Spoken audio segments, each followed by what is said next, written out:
The nonprofits of Del Norte County officially got a boost in funding from the County Board of Supervisors on February 28, 2023.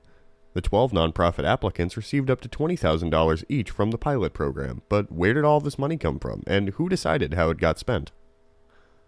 So what this comes from was we were awarded the ARPA funds. So after COVID, we ended up getting a chunk of money from the government, or from the federal government. So $5 million or so, which seems like a lot, but it's not a lot. That was Valerie Starkey, District 2 Supervisor of the Del Norte County Board of Supervisors. And so we were able, one of the allocations that we were able to use that money for was to distribute it to nonprofits within the community. And we got that information, I believe, in June of 2021.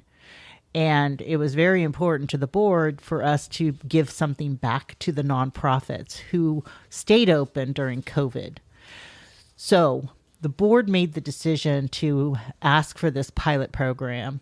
Staff is the one that actually put that together. And that's our assistant CAO, Randy Hooper, as well as Neil Lopez, our CAO. So the committee was compiled of them, right, at the direction of the board. And then Supervisor Borges and I are on a grants committee. So it was presented to us prior to it being presented to the entire board, saying, here's our selections. And they were over budget by $3,000. And Supervisor Borges and I really felt it was important to stay within the budget that they had set, which was $200,000. Especially since this is a pilot program, we wanted to make sure we ironed out everything that we needed to iron out prior to us considering doing this again, which I hope we do. Mm-hmm. If you look at the list of the people that received the grants, they're all very worthy and they all have specific uses for that money. She was on the ground floor of this pilot program and was involved with the decisions on who, of the 16 applicants, got the funding they requested. She continues to explain what criteria were used to determine the awards. The most that you could apply for was $20,000. Mm-hmm.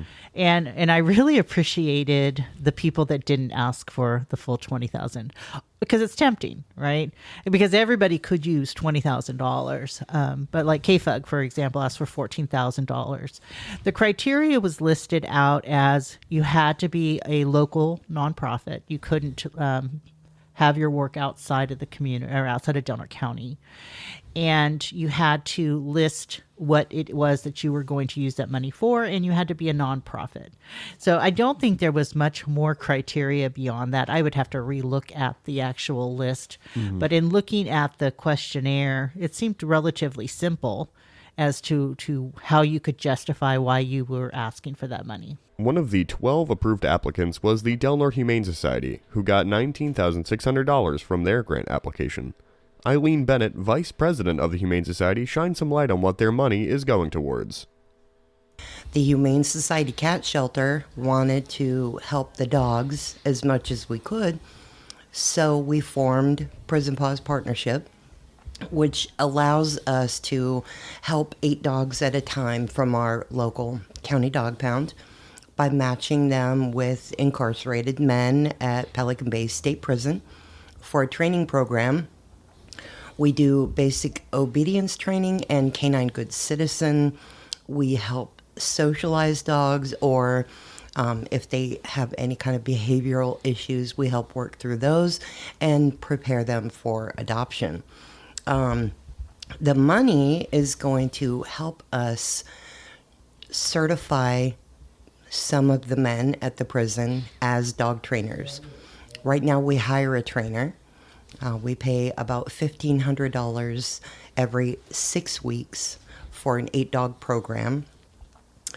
By certifying our incarcerated men, we will be able to cut out that $1,500 charge and prepare for expansion of the program. We're looking at hopefully 36 dogs, slowly build up to that. But that will be 4 groups of 8. So 4 certified trainers will cut out $6,000 every 6 to 8 weeks. The training course that they're taking will also cover behavioral issues, a CPR program, and a couple of other things for the men to help the dogs in any way that they can. Beyond that, we're going to move into a vet tech program as well. Another of the applicants was the St. George Reef Lighthouse Preservation Society. They also received $19,600 from their grant application. John Zimmerman, president of the Preservation Society, lays out what the funds will do to help them. Well, we're going to be using it for transportation out there. We use a helicopter, which is quite expensive. So that's going to help us out with our transportation costs. We run tours out there, and we also have work sessions. And in order to the tours, sometimes we make a little bit of money on the tours. Sometimes we just barely break even. But this will supplement it so we can have additional trips out there in order to bring supplies and materials and all that sort of thing. The tours, generally, the money from the tours defrays expenses us to bring work parties out there, but and then we have the tours to defray those costs. But oftentimes, for additional trips out there to bring materials and so forth, then that exceeds our tour revenue, and so the grant's going to help a great deal along that line. With all of this money going towards the nonprofits of Del Norte, the question arose of what does the board expect to be the result of this program? Well, I really am going to encourage that the nonprofits who receive this funding is to bring it forward somehow. Show, if they don't want to come to a complete board meeting, to at least call one of us out to show us what they were able to accomplish with that.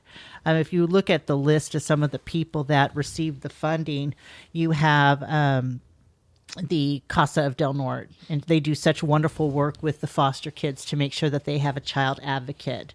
The Rural Human Services provides so much food and services to our community. The St. George Reef Lighthouse is going to buy life jackets with their money, because they can't go out and do tours of the lighthouse because they don't have the proper life jackets to do those tours. Del Norte Historical Society needs a new roof. These are all things that are in KFUG Radio. I would be remiss in not answering that.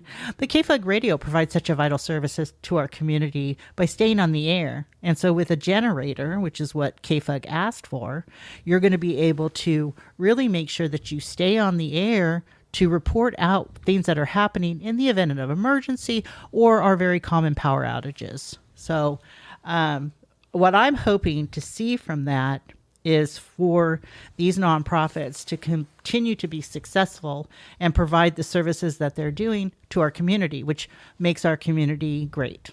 Well, here's hoping for another round of this program. For Redwood Voice Youth Media, I'm Sebastian Monroe.